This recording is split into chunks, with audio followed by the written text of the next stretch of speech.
howdy, folks. It's that time of the week. Talk about the movie of the week right here on this channel, Cooking Basic Productions. I'm your host, Kevin KDOG Cook. Well, I've been picking up a lot of movies over the past few weeks, and one I have yet managed to pick up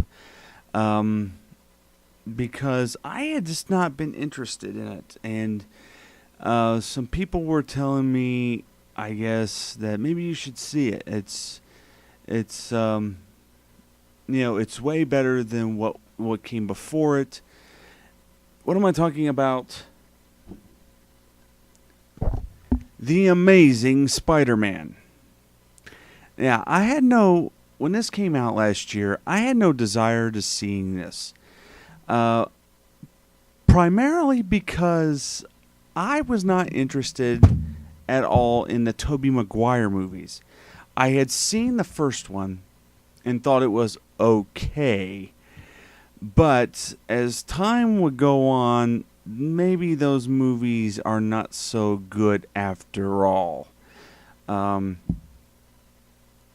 It was just bad acting, bad special effects, and it was just nuts.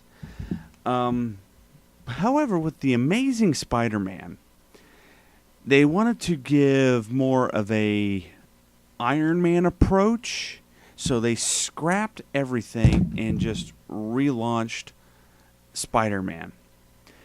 And of course, this movie stars Andrew Garfield as Peter Parker, aka Spider-Man. It also has Dennis Leary and Emma, what's her name? Is it Emma? Yeah, Emma Stone, Sally Field, and Martin Sheen in this. So there's no lightweight people in this movie. Andrew Garfield just coming off of, what was it, The Social Network? Yeah, why am I thinking of it? In terms of the story, I think they did a better job. I think that it's a little bit more action-packed. You actually care about the character more. It's a little bit more faster-paced than what the Tobey Maguire thing was. However, special effects, I don't think improved. First of all, I am coming out first and foremost in saying that any visual effects done by Sony Pictures Imageworks is crap. They are crap as a visual effects house. I am sorry, they are terrible. Oh my gosh. If you want to see their best work, go watch the freaking Green Lantern. That movie I hated that movie with a passion. And it was so bad that they call themselves a professional visual effects house. That is a bunch of crap. It is just terrible. Because you compare that to what ILM or Weta Digital or even freaking Digital Domain does, it blows them out of the water. Heck, even Rhythm and Hues beats their butts. That's why they won for Life of Pi. And even people there can tell CG Tiger, real tiger. CG Tiger, real tiger. I'm sorry, that's another ramble, is visual effects houses. Some are better than others, let's just say that. But in terms of the story, I think it's a better story. I'm curious to see what they do with Part 2. Part 2, there's some rumors going around that possibly they're going to demand that, or Andrew Garfield has demanded that they make Peter Parker a homosexual and have a gay love interest. I don't know if that will fly. And someone had told me that, and I said, I don't think it will fly because of this. They will lose their audience if they do. That will be, I will tell you this, it will be a kiss of death. You will lose, especially in this particular area in the demographics, you will lose that audience. They will probably, it'll maybe be a hit on the first week, but then once they see it, word of mouth is going to get out, and it's not going to work. And I'm not saying this to bully gay people or anything like that.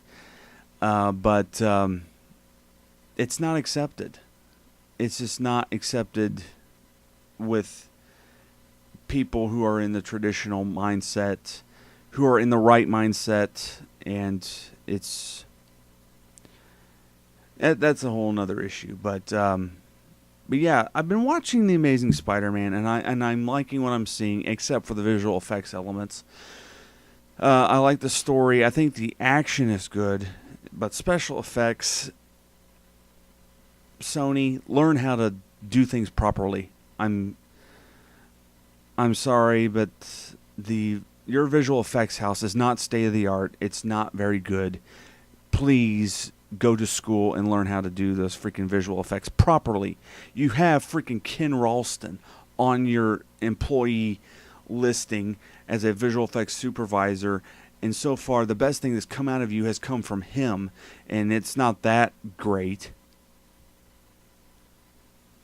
I know this has been turning into a visual effects ramble, but yeah, I think they've done a massive improvement on this film than what they were doing with Tobey Maguire, because you can tell even Sam Raimi and Tobey Maguire, when they did the third one, how the third one was absolute garbage, that they were saying, now's the time to redo Spider-Man.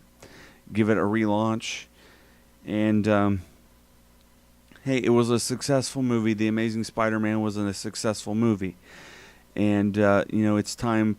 The special features, they talk about them revamping Spider-Man, and they said between the third one and this one, they knew it was time, because it was a whole different generation. 10 years had gone by since the first Spider-Man movie, and when the first Spider-Man came out, it was a huge hit. It was a huge, massive hit, and it's the problem is it has dated. If you look back at that time, go watch, I'll give you a perfect example. Watch the first Spider-Man and then watch the first Hulk movie, the 2003 Hulk, Ang Lee's Hulk. And the reason why I say that is because it's done in the same exact style. And that's why both Hulk got redone and Spider-Man got redone. And also because of Iron Man. Iron Man came out and it did smashingly better than the other Marvel movies combined.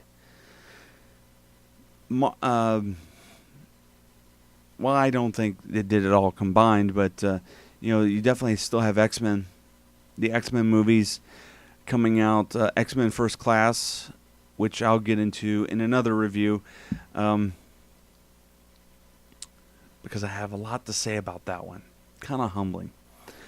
They're relaunching the X-Men using the same, pretty much, how do I want to say it? They're using some of the same actors, and they're just changing things up a little bit. But yeah, I think The Amazing Spider-Man is improved over the Tobey Maguire films. What they do with the sequel, we'll see what happens. I honestly don't think that will fly with what Andrew Garfield is proposing. I just don't think it'll work. You'll have a lot of people upset, I think. But that's pretty much it. I've been watching The Amazing Spider-Man. So that's this week's movie of the week. From me to you, see you later.